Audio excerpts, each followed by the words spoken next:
Bank of America has tentatively settled a lawsuit alleging the bank ignored suspicious financial transactions linked to Jeffrey Epstein's abuse of underage girls and women. The settlement, announced in Manhattan federal court, involves claims of improper financial dealings with Epstein, but does not disclose terms or acknowledge guilt. The lawsuit was brought on behalf of Epstein victims, accusing the bank of aiding Epstein's alleged sex trafficking activities. Key details of the case include claims that Bank of America ignored $170 million paid from a bank account to Epstein for alleged tax and estate planning. That's despite no services being provided. This settlement is seen as a step towards justice for Epstein's victims, following years of legal battles and investigations. The settlement comes amid ongoing legal and investigative efforts to hold parties accountable for Epstein's alleged sex trafficking. It highlights the ongoing scrutiny of financial institutions' roles in enabling Epstein's alleged criminal activities. An airstrike struck an addiction treatment hospital in Kabul, Afghanistan, late Monday night. This results in over 400 deaths and more than 265 injuries, according to Afghan officials. The incident has intensified the ongoing conflict between Afghanistan and Pakistan. Rescue crews are working to recover bodies from the wreckage of the Omid Addiction Treatment Hospital, which lies near the former NATO base Camp Phoenix. Afghan authorities blame Pakistan for the attack, while Pakistan's information ministry asserts its strikes were against military facilities and not the hospital. The UN mission in Afghanistan has called for an immediate ceasefire and an investigation into the incident. The conflict between the two countries has escalated in recent weeks, marked by cross-border clashes and airstrikes. Pakistan accuses Afghanistan of harboring militants who attack Pakistani soil, while Afghanistan claims it is defending itself against imposed war. This latest strike has alarmed the international community due to the potential for further militant activity in the region.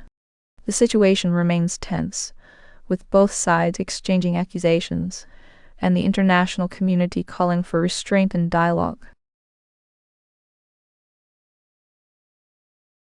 National Counterterrorism Director Joe Kent has resigned, citing disagreements over the perceived imminence of Iran's threat and the clarity of a military path forward in the ongoing conflict. In his resignation letter, Kent questioned the president's characterization of Iran's threat as imminent, expressing skepticism about the efficacy of current military strategies. Kent's departure highlights internal disagreements within the U.S. intelligence community regarding the Iran conflict. Former NCTC Director Nick Rasmussen, speaking on PBS NewsHour, emphasized the importance of continued stability and mission focus at the National Counterterrorism Center despite the leadership change.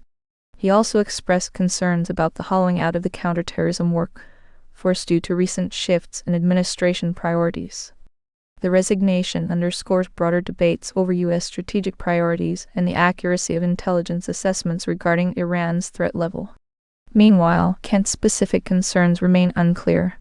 His doubts about the clarity of victory and the imminence of threats suggest a need for reassessment of current policies and intelligence. This development signals a potential shift in the direction of U.S. counterterrorism efforts and highlights the ongoing challenges in aligning intelligence assessments with national security strategies. The ongoing conflict with Iran is causing significant disruptions in global shipping, with approximately 2,000 ships currently halted in the Strait of Hormuz, and this leads to increased costs and security risks. John Seroka, executive director of the Port of Los Angeles, highlights the immediate impacts on global supply chains. That's despite major U.S. ports like Los Angeles continuing to operate normally for now. John Seroka notes that the price of ship fuel has more than doubled in the past 2.5 weeks, affecting both transit times and shipping expenses. Although the Port of Los Angeles, a major hub for trans-Pacific trade, is currently stable, it is experiencing a seasonal slowdown, which could worsen as tensions escalate. This is particularly concerning since 95% of the Port of Los Angeles business involves trans-Pacific trade, moving goods between Asia and the U.S. The Strait of Hormuz, which accounts for about 10% of global shipping, primarily for energy and bulk products, has seen vessels rerouting to avoid the higher risk area, leading to longer transit times and higher shipping costs. Executives are not willing to risk the safety and lives of their crew by navigating through the Strait, further complicating the situation and raising concerns about long-term stability in global trade. As tensions continue to rise, the situation remains closely monitored, with officials and industry leaders working to understand the full extent of the impact and to prepare for potential long-term disruptions to global shipping routes and supply chains. Oklahoma Senator Marquine Mullin faces a confirmation hearing Wednesday to become the next Secretary of Homeland Security, following President Trump's dismissal of former head Kristi Noem. Mullin, known for his background in mixed martial arts and his staunch support of Trump's immigration agenda, has drawn attention for his unique journey to this high-profile position. Mullin's rise to political prominence began in 2011, when he won Oklahoma's 2nd congressional district. This marks a significant shift for the Republican Party. Since then, his career has been characterized by both loyalty to President Trump and a willingness to challenge conventional political norms. His tenure has included backing Trump's controversial immigration policies and defending federal law enforcement officials involved in fatal incidents. Despite his support for Trump's agenda, Mullin has shown some openness to limited immigration reform. During his confirmation hearing, he expressed a willingness to improve the Department of Homeland Security and to potentially address issues like DSC for individuals brought to the U.S. as minors. However, questions remain about his experience in immigration policy and his ability to lead the agency effectively. The confirmation hearing will likely delve into Mullin's background and his qualifications to lead such a significant federal agency. As the process unfolds, observers will closely watch for insights into his approach to the role and the extent of his support among his Senate colleagues. Israel has reported carrying out airstrikes overnight, targeting 2 high-ranking Iranian officials, including Ali Larijani, a top security advisor. General Ghulam Reza Soleimani, the leader of the Basij paramilitary force. The strikes come as tensions between Israel and Iran continued to escalate following the killing of Iran's supreme leader.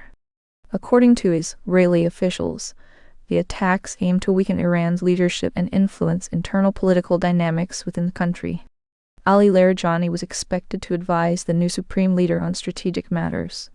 Meanwhile, General Soleimani was known for his role in suppressing protests and internal security operations. Iranian authorities have confirmed Soleimani's death, but have not yet commented on Larijani's status. These targeted killings are part of an ongoing conflict between Israel and Iran, which has intensified since the death of Iran's supreme leader.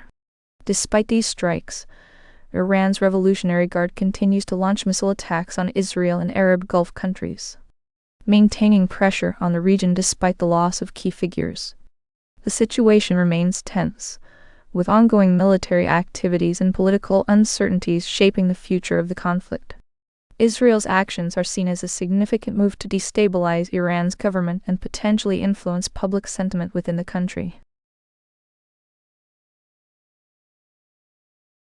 The World Anti-Doping Agency is considering a controversial rule that could prevent U.S. government officials, including President Donald Trump, from attending major international sports events. This proposal stems from the U.S. government's decision to withhold $7.3 million in WADA dues over issues related to anti-doping policies and transparency. The potential rule, which is set to be discussed at an upcoming WADA Executive Committee meeting, has raised concerns among U.S. officials and sports organizations. It is unclear how this rule would affect upcoming events such as the World Cup and the Olympics. WADA officials have stated that the proposal would not be applied retroactively to already scheduled events. The ongoing dispute between WADA and the U.S. government has been building over the past few years, fueled by disagreements over the handling of doping allegations and transparency issues. With the U.S. withholding its dues, tensions have escalated, leading to this latest proposal from WADA. The situation remains under review, with officials on both sides continuing to assess the implications of such a rule and its potential impact on international sports governance.